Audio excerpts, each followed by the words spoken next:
Corey, we need one more.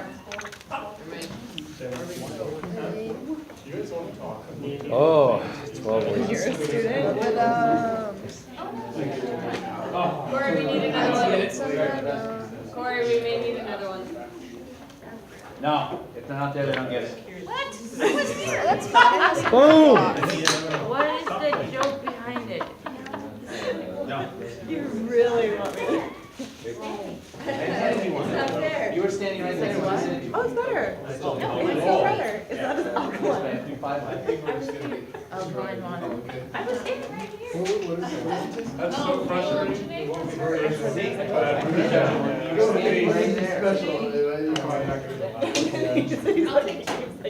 Oh my God. All right. I'm trying to look at the question. Don't worry about it. We have really cool things to learn. Mons is really And smart. these great people are here going to teach us. So Go. is everybody else. So our topic is the difference between muscular cells and cardiac cells and all that. So that's what we're going to talk about. As we talked about earlier, action potential travels down the muscle, skeletal muscle, right? And then it goes to the T tubule. It activates the DHP. How is the mechanical? Yeah. Yes. Right, yeah. Please confirm you can make me feel better. And then it releases chloride. And when that happens, so this, you have the beginning, the negative 70 or whatever the cell is. The sodium is released right here. Sodium. And that increase in sodium reaches the threshold. And once it reaches the threshold, it will do a cascade release of sodium until it reaches depolarization. And the stuff that we talked about earlier about it getting to the positive, please correct me if I'm wrong, the positive, all that stuff, I can't remember the words that he used, but that action potential will travel to the T tubules, opening that channel, and then coming back down, you end up with the cell repolarizing. So this is sodium, and then going into the cell, and then over here, the sodium channels close, and the potassium channels open, rushing out of potassium out of the cell. Is that based on the nerves? Yes. Yes, so exactly, so then that's what we're talking about here. The NERD's potential up here stops the sodium release and turns it into now potassium rushing in. And then down here, the NERD's potential, or whatever we said, it's locked in my brain yet, hyperpolarizes and returns. When this happens, the calcium channels intercellular release calcium and then the muscle fires. Right? It's a little further. Ideally like that. I mean, I'm doing it roughly. And so when this happens, that's the skeletal muscle contracting. What's important to note, the contraction occurs outside of the absolute refractory. Yeah, so that's what we're going to go over next. So absolute refractory period. So a cell up at the tippy top of the cell right here, all the sodium channels are open right now, right? So now there's a ton of sodium inside the cell. Or the sodium potassium channels are open. Yeah, sodium channels are open. There's a lot of sodium inside the cell. The channels are open, so that prevents the cell from firing again because it has a reset essentially. So the time period of essentially it reaching the threshold and then resetting is considered the absolute refractory period. Meaning in this time period, the cell can't fire again. Now, the big difference between skeletal muscle, if you notice, and then there's, after that is the refractory period, or the Relative. relative refractory period. So you might want to. So this is also over 2 milliseconds. Yeah. Like right here. So Well, I'm just that time period is what I'm talking about, from when it reaches the threshold till it resetting completely. And the difference between the relative refractory period and the absolute is there's finally enough channels that are reset. It slowly cascades down and resets. And eventually all of them are reset, but at some point, Another signal could be sent. enough to send signal another could- depolarization. absolutely. And the difference between skeletal muscle cells is, let's say that we want this muscle to stay contracted. So if we were to say we want it to stay contracted like this, our brain can fire another action potential right here, and then causing the cell to continue to stay up. Because because the refractory period is so short, it makes it so that you can to sustain the muscle. Does that make sense? So, big thing is that, sorry, am I trying to erase this? Where's the- You're an idiot. So the big part is, this takes about 2 milliseconds for that action potential to occur. Contraction time is actually well after it, outside of the absolute refractory period. What that really means is, as we were talking about, that the body can send another signal theoretically and keep firing that skeletal muscle. So we were talking going into, does anyone know what tetanus is? Yes. So you have these constant contractions. Essentially, I mean, your muscles keep firing because they keep getting the stimulus to keep going. So this, where's the blue one? So for skeletal muscle, you'll get here, you'll leave the absolute refractory period briefly, and then you'll get another signal. It'll come down, come down, come down.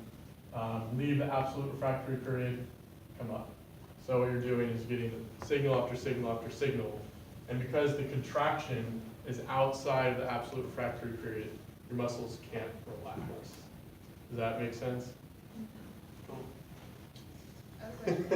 That was good. It was a good compliment. So the absolute refractory period is from threshold to it resetting and repolarizing, or at No. hyperpolarizing? So what all absolute refractory period, all it really means is that you have these sodium channels open, right? And during that time, you can't like open them because they're already open. So that means you can't send another signal. At some point, enough of them close, and enough sodium in that channel is out of it, that you can potentially send another signal to it. It has to be stronger because you have less channels and all that. But there's a time when it doesn't matter how much signal you send, you're not going to open it. And then there's a time that it starts cascading down. You get the rebalance happening, and then you can send another signal before it's completely repolarized. Okay, so it's anywhere on that downward. I mean, it's usually, it's not all the way down, it's just right at theoretically at the threshold.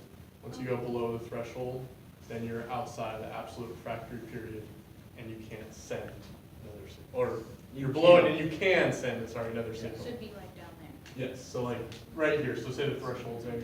Oh. Once it dips below that, you can send another signal and up the action potential goes again.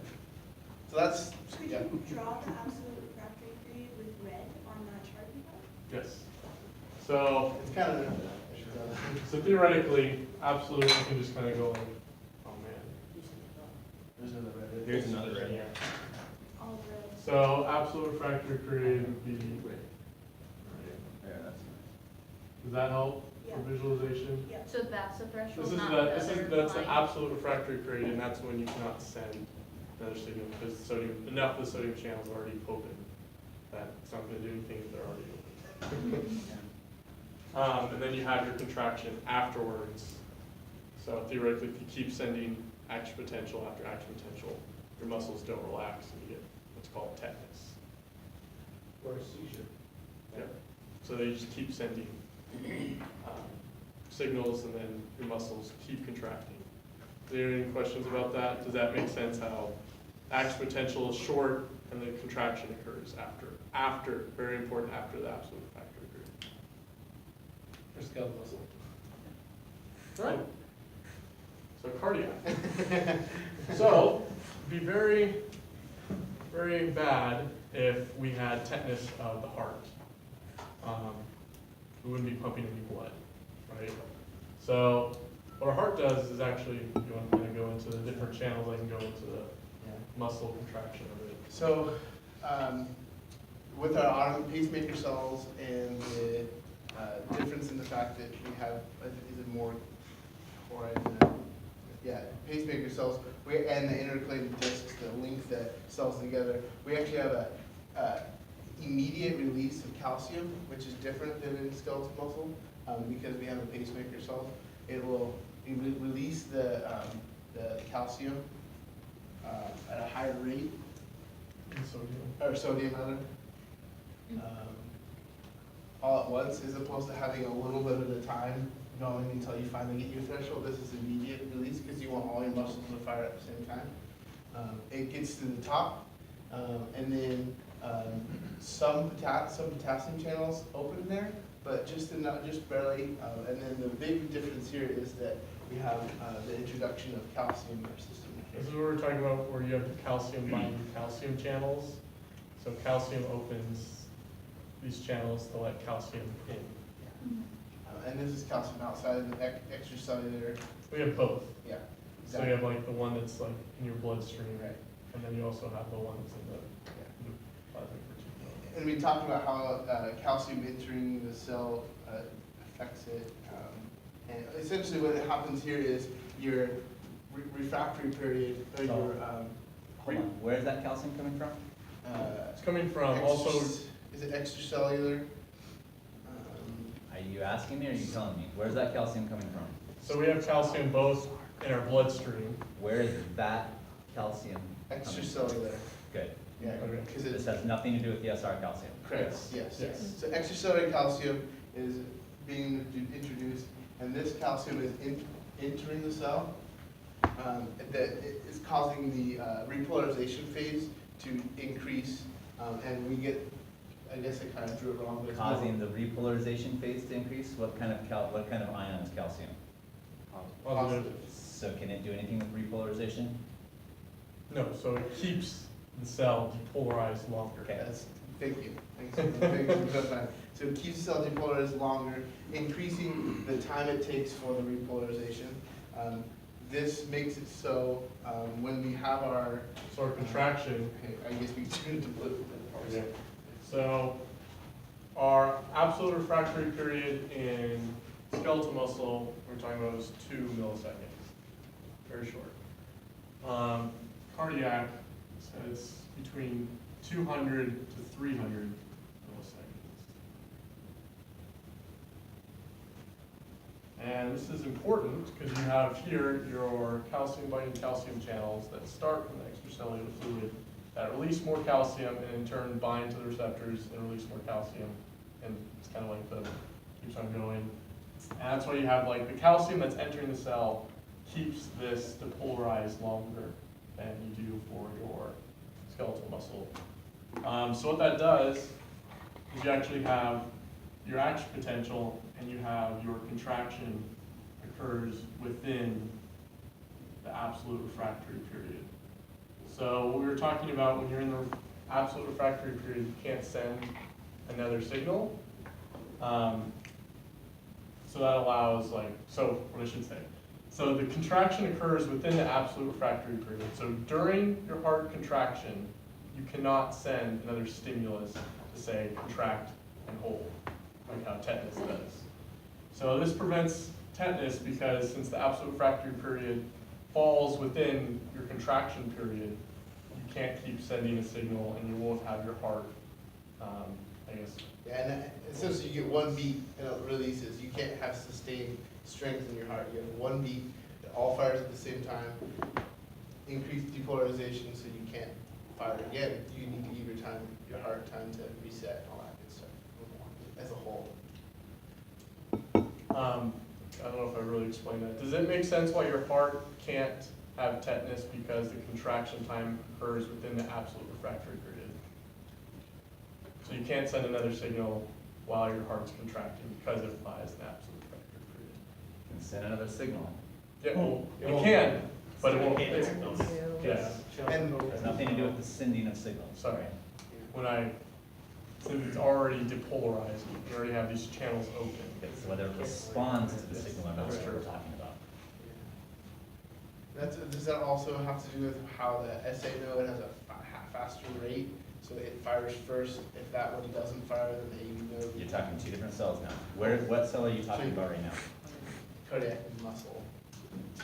use a different word, just for clarification. Cardiac contractile.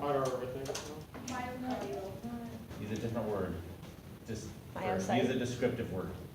Instead of muscle cell, use a descriptive word. What is it doing? What kind of a cell? What's it gonna do? It's a contractile cell. Thank you, this is a contractile cell. Gotcha. They're talking about a contractile cell. They haven't talked about an autoarythmic cell yet. Yes, contractile cells are autoarythmic, but not to be confused by a solely autoarythmic cell, which they're gonna talk about to compare, right? It's really about as far as. So the cell they're talking about, this contractile cell, is the initial, the SAM? No. No, Okay. they're talking about contractile cells. Contractile cells do what? Contract. Contract, right? What does contraction mean? They get shortening. Which means it's also what kind of a cell? Muscle Muscle cell. cell.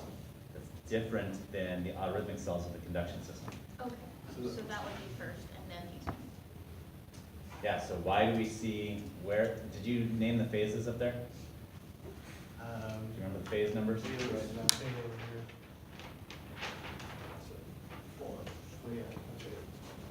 Four, and then this is 0 up to right.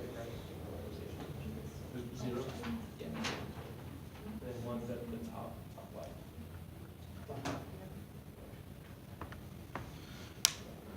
Two during the adult refractory period.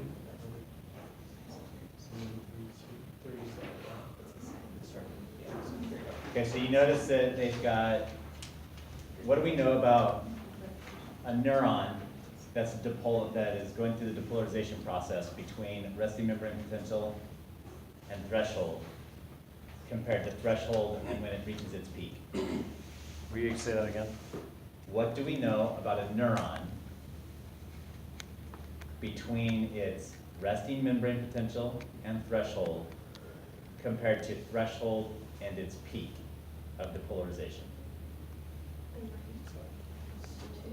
I want someone up there to draw, I'm talking about a neuron. I want you have it drawn up there, but it's not very accurate. I want you to draw a very accurate depolarization wave that shows exactly what's happening between resting membrane potential and threshold compared to threshold and its peak depolarization On cardiac? on a neuron. Neuron. Your drawing has an inaccuracy that's important. So it's still the same, so we have reach a threshold. Someone can try to describe it. What is the difference in the depolarization wave? And I'm specifically talking about what happens between resting membrane potential and threshold compared to threshold and its peak depolarization. So it'd be this phase and this phase. Yes. Right. Is it the Is your threshold channels at- versus Don't ask me, draw. Yes. I think it's lower. Is your threshold at 55 or at 70? So, They drew a negative 70 resting membrane potential neuron.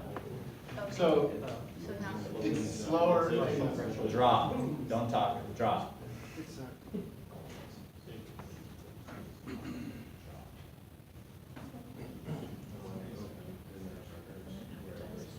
I see that your slope change looks to me like it happens at about negative 65, is that right? So it should be like this and then peak at whatever our threshold is. Where is the slope change happening? At the threshold. Why? Because you reach. Some channels open. So that's when that's the charge needed for the voltage, sodium channels to open the sodium. Why is Okay, do we understand this? When our dendrites are activated, sodium is starting to flood in, but what's happening to the sodium? It's being pumped out. It's getting flushed out very quickly, right? So it takes a whole lot of sodium constantly over into the dendrites and into the cell body to try to get that threshold to creep up. And it's creeping up. It's constantly creeping up. We're talking in a neuron right now, yes? Yeah. But what happens at threshold? The voltage gated sodium channels open. And In the that axon allows- hillock, and there's a. Yes, and once those voltage gated channels open, what stimulates the next channel? The voltage of it. More sodium. What stimulates the next channel? The first voltage channel opened at the trigger zone, what's the next channel triggered by? Not sodium in the cell already? Yeah, the sodium that just entered, right? Before it ever had a chance to get out. Right. Which means all the way down the line, all the channels open before the sodium really has a chance to get out, yes? So therefore we have a flooding of that cell, which is why our slope is nearly straight up. It's not, but it's nearly straight up, yes? Yes. Okay. They did draw that contractile cell of the heart accurately.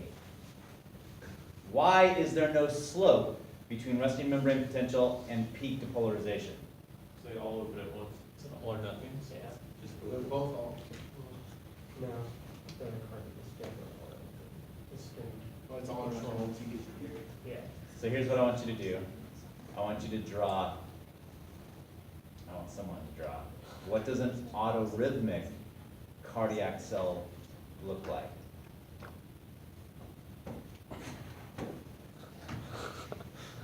Which was your original assignment, right? To compare autoarythmic cells and contractile cells? You chose to compare skeletal muscle and contractile cells, which is notable too. But what does an autoarythmic cell tracing look like? Let's take the first cell of the SA node. What does it look like? Anybody? They need help. Anybody?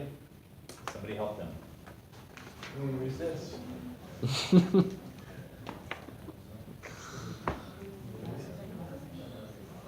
Anybody? All right, so contractile cells are gonna have a drift towards their, Contractile cells? or autoarythmic cells are gonna have a drift at the end. So where you flatline, right there, it's gonna be drifting up. You know that it's going to have that steep peak anyway, because it's an all or nothing, right? On the thing. You can Just draw right it. here. Yep, right there. So it's gonna be the same as this on the front end? I think Is so, that what you're saying? but you're gonna have a creep at the end where it's going up. So you'd start with your resting membrane potential at -60. Okay. It's always good to have a starting point. And then from there, your threshold is slowly gets out. You have your open fire. And is it? So what is happening between our resting membrane potential and threshold? That's the thing.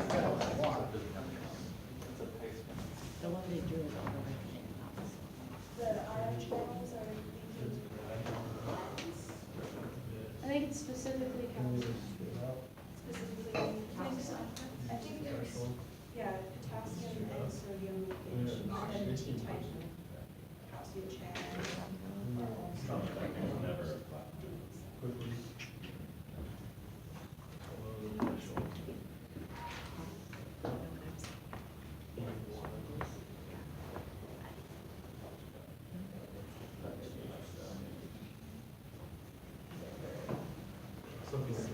Draw two waveforms. You don't, yeah, you don't flatline like that. You're constantly drifting towards stimulus.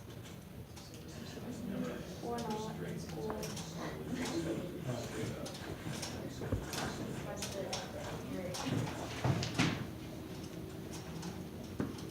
Is that added?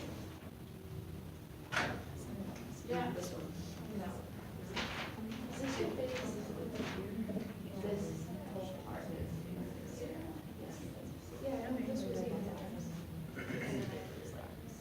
No, babe, you're not flatline. It's not about, it's like that. It's not. What do you Oh. You're always Oh, drifting yeah, towards it's not like a sharp this, you know what I mean? It's not like It's a this. sharp like this. Is like too reflective. Where it goes Not that. They try everyone but that one. Can I have my phone back, guys?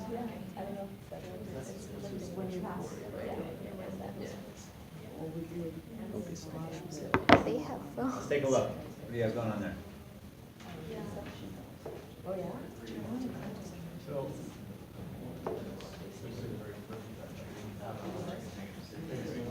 Hey, hey, hey, it's my phone, Bonds. Move so we can see. Thank you.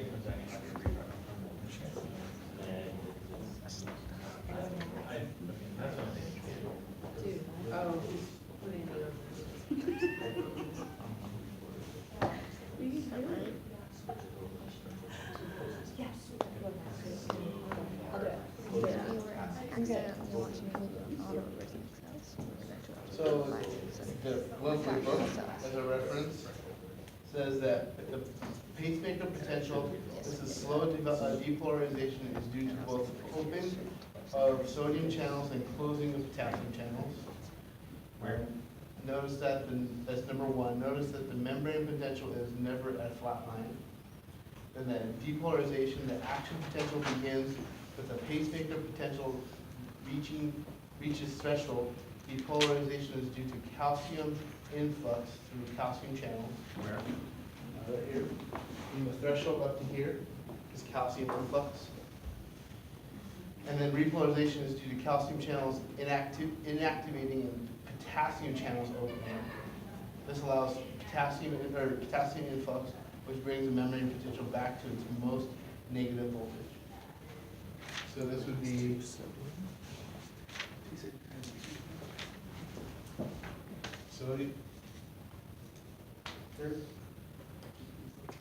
sodium in, reaching threshold, Is that the funny channels? potassium Like in, leak, IF and channels? then potassium. Put your charges on them if you're gonna draw them that way. Okay.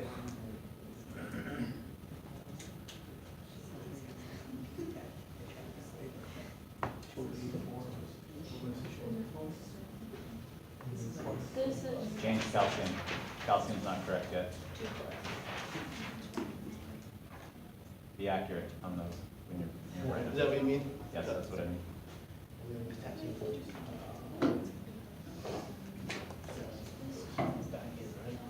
Okay, so someone talk us through that. Someone talk us through what they drew up there. I don't care if you guys do it, somebody, anybody, talk us through what's going on and be as accurate as possible. So in number one, we have slow leaking of sodium coming into the cell, and it's not a fast action channel. So it's slowly leaking out, causing the cell What's leaking out? leaking in, right? Leaking in through that channel slowly to create a more positive charge. What kind of toward- channels are those? IF channels, And funny channels. what kind of what do IF channels facilitate? A slow leak of sodium, Of, potassium, of, ions. what did you say? Potassium. What did you, okay, of, I'm still waiting for the answer. Calcium. Of, Ions, of, Chloride? wow. sodium and. What's happening during that time? It's getting more positive. It's getting more positive, so we have to be dealing with what kind of ions? Positive ions. Okay, now, what ions are they? Sodium. Thank you. Sodium, potassium, remember what we just talked about with channels, having sodium and potassium involved, both, right?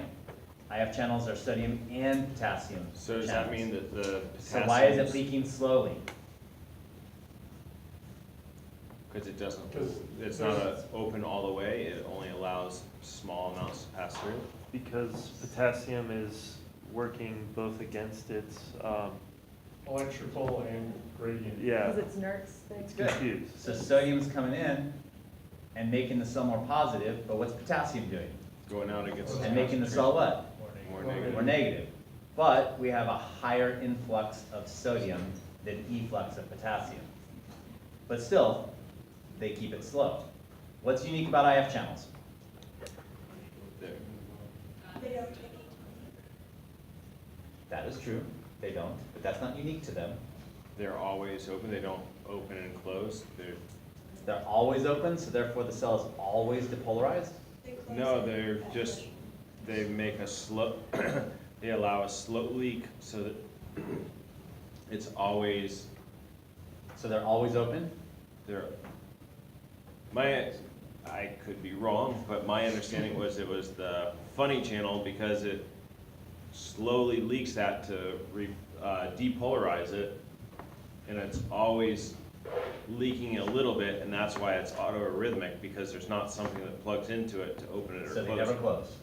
They're always open. That's my understanding. Do we agree? No, they close at the peak. I think they close at threshold. At, They can't close the threshold, because if they close the threshold and nothing else would come in, you would reach the peak. No, That's That's what Because that's it is. different channels. are creating the it switches. Yes. The, Because we're going to calcium. the IF channels and the voltage-gated channels are different channels. So my question, do I have channels closed? Yes. Yes. Yes, they do. And when do they open? Once they get below threshold. Yeah, give or take. We'll have to be more specific than that soon. But they open when you're close to resting membrane potential. So what kind of channels are they? Voltage. They're voltage gated, yes? They're voltage gated channels that work off of a voltage that is closer to the resting membrane potential. Make sense? That's when they're sprung open. When they spring open, we've got sodium and potassium exchanging through those channels, and the net is more positive. So there is a drift towards what? Or the threshold. Towards threshold. Great. When we reach threshold, and actually we also have some other channels in there as well, in that drifting. It's not just drifting because sodium's coming in, it's drifting because there's other channels open there too. What other channels are open there too? T-type calcium channel. Yeah, we have a certain kind of calcium channel, a T-type calcium channel, that is also open during that drifting time, which becomes important later. Not right at this moment, but it becomes important in like 2 minutes. Okay, so there's a drift towards threshold. What happens at threshold?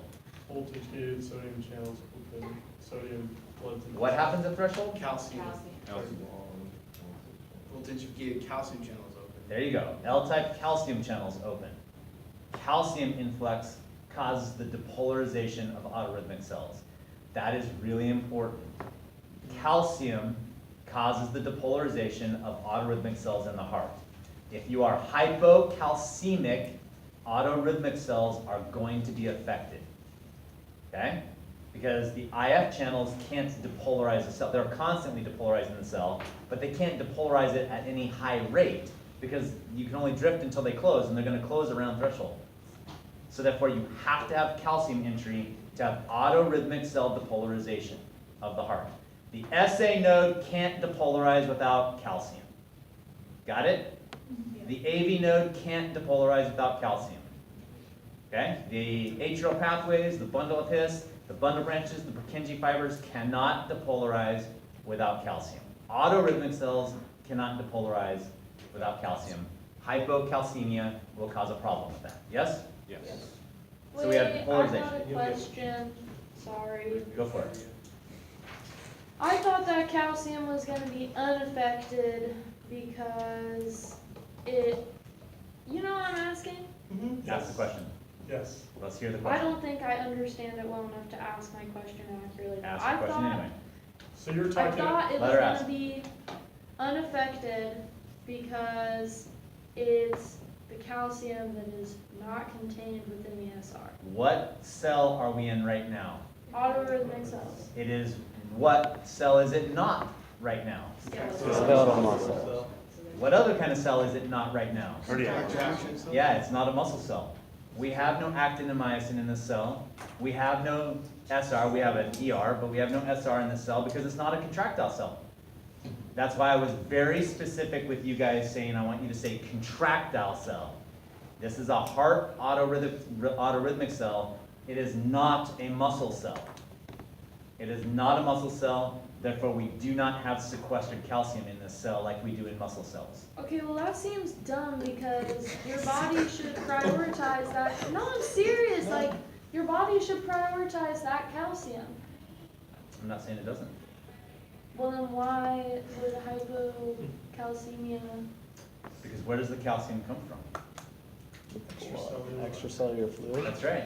So your body is not made to deal with it going wrong. It's made for it to be correct all the time. Your body's not designed to handle, when your Yes, body. it is. Why would you have a buffer system in your blood then? Well, your body is not designed to assume, for example, that certain ion levels are going to be not dispersed evenly and be in low concentration.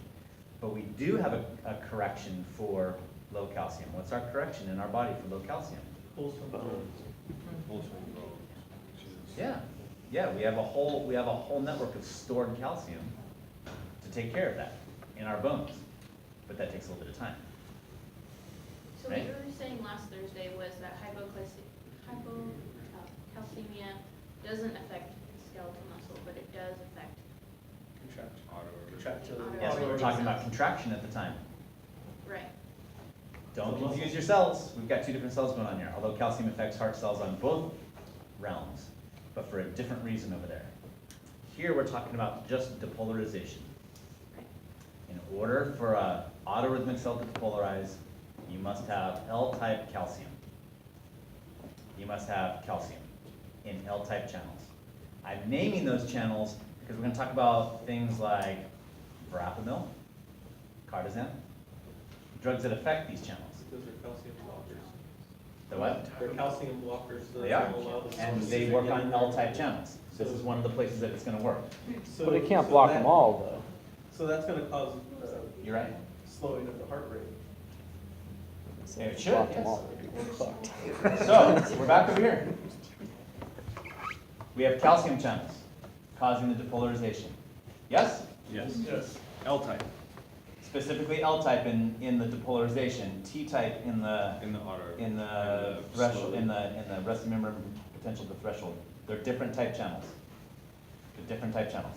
So we have calcium depolarization happening in the autoarythmic cell. Yes? And then we have potassium channels that open to cause repolarization. So from that part forward, it's normal. We're not confused anymore.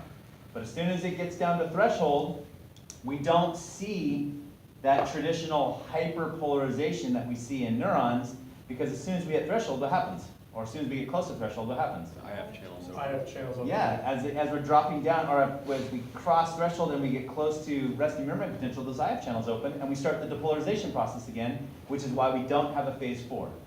We don't ever have a time where those cells are stationary and completely rested. Do the T-type calcium also open then? T-type also will open, but they don't open at the same voltage that IF channels open.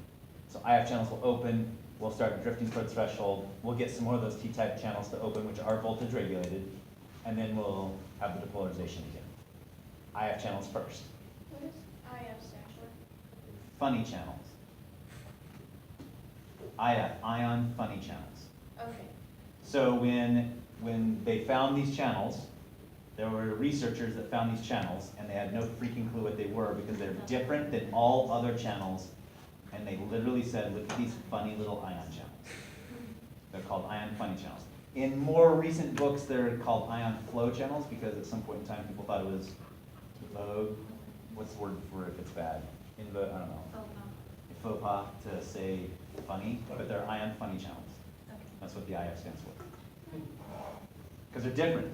This is why the heart is different than all other parts of your body, except there's some areas in your gut. But the heart is different than all other tissues because of these IF channels. And the only place you find the IF channels is in the heart? I mean, there's some stuff in the gut that's similar. But for the most part, the heart is where these are found. Okay? All right. Now to my original question. Oh, I thought we were good. Our original question was on that contractile cell, and there's a difference between phase 4 and phase 0 over there. Look at the slope that they have drawn, and it's reasonably accurate.